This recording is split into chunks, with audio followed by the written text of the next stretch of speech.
Ну, может, не надо, так. Богатя, нам в деревне. Не знаешь, какие есть преимущества у электрических моторов. Это опрыскиватель Патриот. Да, Китай делает, но мотор. хороший. Электрический мотор. Давай я сзади сниму опрыскиватель.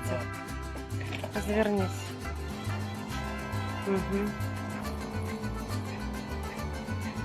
Мы уже 5-й такой покупаем. Можно так? Но уже мало.